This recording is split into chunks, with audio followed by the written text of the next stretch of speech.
नमस्कार, आप सभी का स्वागत है स्टार सिटी न्यूज़ में। मैं इस वक्त दिल्ली के हरिनगर विधानसभा में मौजूद हूँ। साथ ही हमारे हरजीत कौर जौली जी हैं, जो कि भारतीय जनता पार्टी से हैं। आज वर्तमान में सिख प्रकोष्ठ दिल्ली प्रदेश की प्रभारी हैं। आइए उनसे सीधी बात कर लेते हैं। सबसे पहले मैम आपसे सवाल कर लेते हैं, अभी का जो नारा चल रहा है, बटोगे तो कटोगे, आपने कई जगह पोस्टर भी देखे हमने आपके, तो इसको लेके आप कुछ कहना चाहती हैं?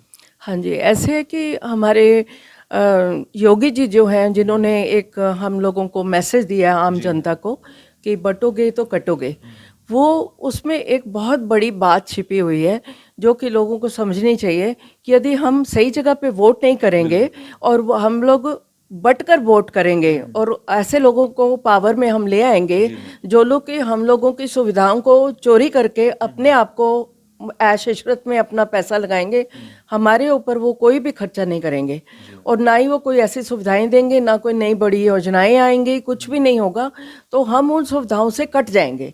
तो ये मैसेज है ये उसका। मैसेज है। मैम, दिल्ली में पॉल्यूशन को लेके लगातार आप देख रहे हैं, गैस चैम्बर बन रहा है, सांस लेना भी मुश्किल हो रहा है मैम। हाँ जी। तो इसको लेके भी भारतीय जनता पार्टी ने इसको लेके भी हाँ जी। विरोध किया था मैम। हाँ जी। तो कुछ कहना चाहते हैं इस पॉल्यूशन को लेके? हाँ जी, ऐसे है कि ये पोल्यूशन पहले 15 साल से पहले तो यहाँ दिल्ली में कभी किसी ने पोल्यूशन देखा नहीं था।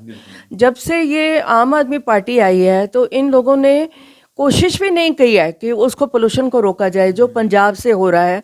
तो उनको रोकने के लिए खाली इन्होंने बातें की हैं कि हम ये चीज़ बनवा रहे हैं, वो बना रहे हैं, किसान कह रहे हैं हमें जी फ्री में दो। तो आप दो ना, आपकी सरकार है। आप जब सब चीज़ें सेंटर से बोलते हो कि फ्री में करवाओ, तो आपको आदत है सब चीज़ें फ्री देने की, तो आप दो, उनको फ्री में दो, ताकि पोल्यूशन दिल्ली का भी सफ़र ना करे और बाकी आसपास की स्टेट्स जो हैं वो भी सफ़र कर रही हैं। क्या लगता है आपको, इससे जनता में कोई मैसेज आ रहा है, इससे आने वाले समय में कुछ बदलाव की आशंका? ऐसे जनता तो हर बार सफ़र करती है।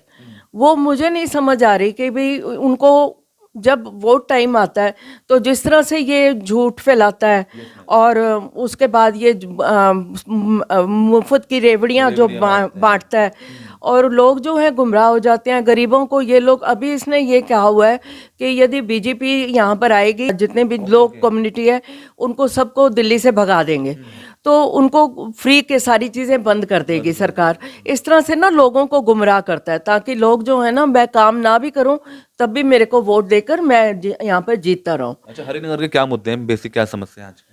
यहाँ पे कूड़े का बहुत बड़ा निकासी नहीं हो रही है, बहुत बुरा हाल है। जगह जगह सफाई नहीं हो रही है और नाले खड़िंजे सब जगह गंदगी फैली कोई हुई काम है। नहीं कर रहे हैं यहाँ के ना, कुछ भी पार्षद नहीं, विधायक यहाँ के? कुछ भी नहीं। यदि वो सील निकाल भी जाते हैं, मतलब हमने 5 साल में एक बार देखा है कोई सील निकाल के गए तो वो बाहर ही रख जाते हैं, वो बाहर से वापस नालों में घुस जाती है, उसकी उठाई भी नहीं होती है।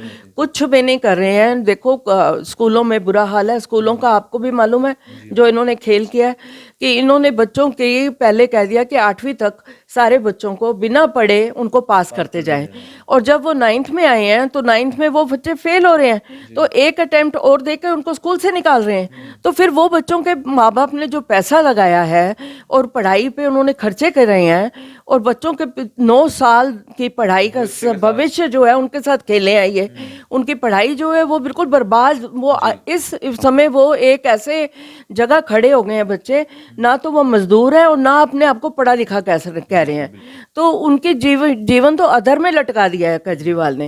अच्छा। अच्छा, हरजीत जी, आप जो जुड़ी हैं भारतीय जनता पार्टी में, आपकी जो जर्नी जो शुरुआत हुई भाजपा में, कैसे आपका आना हुआ? मेरा 1984 में जब कत्लेआम हुआ था सिखों का, उसके बाद मैं बहुत ज़्यादा परेशान थी, तो मुझे लगा कि मेरे को ज़रूरत है किसी भी अच्छी पार्टी में काम करने के लिए, तो मुझे भारतीय जनता पार्टी नज़र आई, तो मैंने 1986 में भारतीय जनता पार्टी ज्वाइन करी अच्छा, थी। इससे पहले कहीं विभिन्न पदों पे आप पार्टी की रह चुकी हैं? हाँ, मैं तो सभी पदों पे रह चुकी हूँ, मैं कभी बिना पद के रही नहीं हूँ। अच्छा, कितना समय हो गया वैसे आपको वैसे बीजेपी में? 1986 से आप लगा 1986 लो। से आप? हाँ। ओके। हाँ जी। अच्छा, जन सेवा आप जो कर रही हैं, किस प्रकार की क्षेत्र के लिए क्या क्या सेवा दे रही हैं? मैं सब लोगों के जो भी काम होते हैं वो करवाती हूँ, और सफाई के जो भी होते हैं खड़े होकर सफाई भी करवाती हूँ, जो करवा सकते हैं वो सारे काम कराते हैं। बाकी पार्टी की ज़रूरत से हमें जो काम होते हैं वो सारे हम करते हैं। प्रदर्शन में जाना है, कोई भी धरने है, सब वो उसमें हम लोग पार्टिसिपेट करते अच्छा, हैं। इस बार मूड बना रही हैं आप चुनाव का हरिनगर से? देखो जी, हम तो पार्टी के सेवक हैं, इतने साल से हमने कभी आवाज़ नहीं उठाई। यदि पार्टी ने कितनी बार मेरी टिकट कटी है, पर मैंने कभी नहीं विरोध किया। मैंने कहा जो पार्टी सोचती है हमारे पार्टी के हित में है तो देश के हित में है वो होने दो। और मैंने मतलब बाहर रहते हुए पार्टी के मतलब किसी पद पे ऐसे ना आकर भी मैंने इतने बड़े बड़े प्रोजेक्ट्स पे काम किया है। अब मैं नहीं समझती कि मैं यहाँ पर बोलूँ या ना बोलूँ, मुझे समझ नहीं आ रहा। पर मैंने स्किल इंडिया का प्रोजेक्ट मेरा प्रोजेक्ट है जो मैंने संघ को दिया था।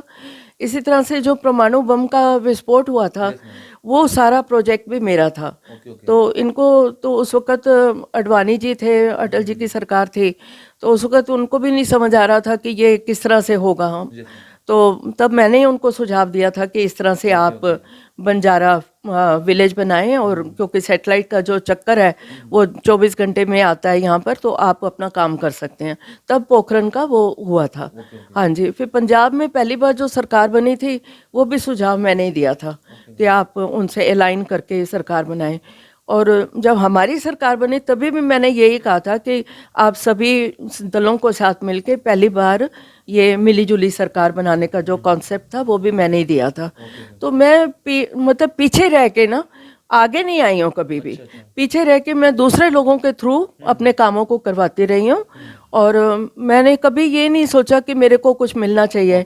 तो मैंने कभी ऐसी कोशिश भी नहीं की। इवन मोदी जी को प्रधानमंत्री बनाने की बात आई तो हम पहले भी सरदार रुलदा सिंह थे तो उनके साथ हमने कोशिश करी थी, तो हम सफल नहीं हुए थे। तो इस बार फिर मैं रुलदा सिंह की एक्चुअली आतंकवादियों ने गोलियां मार के उनको मार दिया था पंजाब में, तो मैं अकेली रह गई थी। तो मैंने फिर इस दोबारा से इस चीज़ को कोशिश की, क्योंकि मेरे को अयोध्या में जो संत समाज के सबसे प्रमुख थे वो मिल गए थे।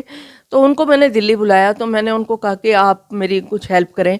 तो उन्होंने बताया आप क्या करना चाहते हो। तो मैंने उनको सारा प्रोजेक्ट बताया। तो उन्होंने कहा मैं रामलाल जी से मेरा परिचय नहीं है, तो आप यदि उनके पास पहुंच के बात कर लें तो तब बात हो। कहते वो तो मेरे ही वहाँ का ही है जहाँ मैं रहता हूँ, अपना द्वारका। हाँ जी। तो मैंने कहा ठीक है। तो वो फिर उनको वहाँ पर मिले, तो मैंने सारा प्रोजेक्ट उनको दिया। तो किस तरह से बनाना है, क्या क्या करना है, किस तरह से मोदी जी को शेर की तरह सम्मानित करना है। हाँ जी, कि भी शेर हैं वो। और मतलब जो सारे कैसे स्कूलों में जाकर उसकी कन्वेंसिंग करनी है।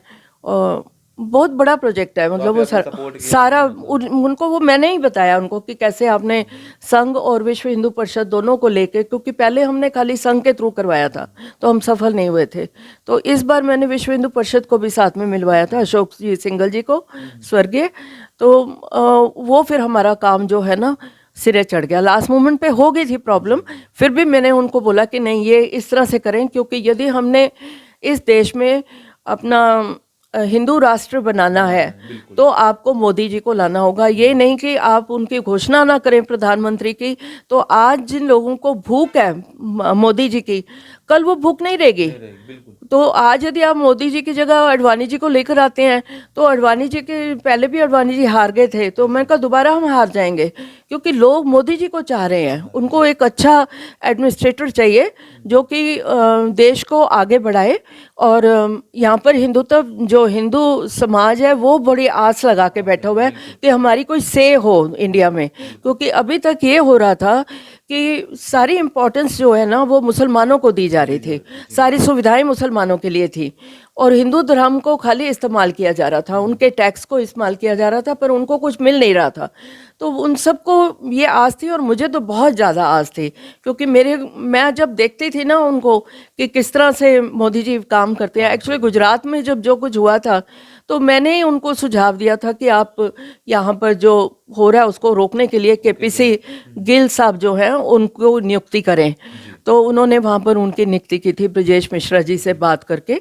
तो ये सब कामों के लिए मैं रुलदा सिंह को भेजती थी, क्योंकि संघ के थ्रू हमने उनसे परमिशन ले ली थी, तो वो ही जाते थे अडवाणी जी के पास भी और ब्रजेश मिश्रा जी के पास भी। तो मैं एक बार बलबीर पुंज जी के पास गई हुई हूँ, बाकी मैं ज़्यादा किसी के पास नहीं जाती थी, क्योंकि वो मेरे को डराते थे एक्चुअली कि भी किसी भी नेता को नहीं मिलो। क्योंकि मैं बहुत यंग थी उस वक्त, 27 साल की थी। तो वो कहते कि नहीं आप किसी को मत मिलो, ठीक नहीं है लोग। तो मैंने कहा चलो नहीं मिलती हैं इस तरह से। तो वो कहते सभी नेता ऐसे होते हैं, सभी पार्टियां ऐसी होती हैं, तो आप मेरे को बताओ, मैं जाके वहाँ पर बताऊंगा और आपका काम हो जाएगा। मेरे को उस वक्त कोई ये तो था नहीं कि मेरे को इलेक्शन लड़ने हैं या कुछ है, मेरे को था कि मेरी बात अंदर तक पहुंचे और वो काम हो जाए, वो देश के हित में काम थे, तो वो सारे काम मैं करवाती रही, वो काम होते रहे, तो मैं इसी से खुश थी कि मेरे सारे काम हो रहे हैं। तो मेरा नाम कभी नहीं हुआ, पर मैंने कभी चिंता भी नहीं करी कि मेरा नाम नहीं हुआ। तो इस बार हरिनगर से आप जैसे कह रही हैं, मैंने काफ़ी मतलब लोगों की मेहनत पार्टी के लिए काफ़ी आपने सेवा भाव की, हाँ जी, राष्ट्रीय लेवल तक भी आपने, हाँ जी। तो हरिनगर से अगर पार्टी को मौका देती तो आप सीट निकाल सकती हैं?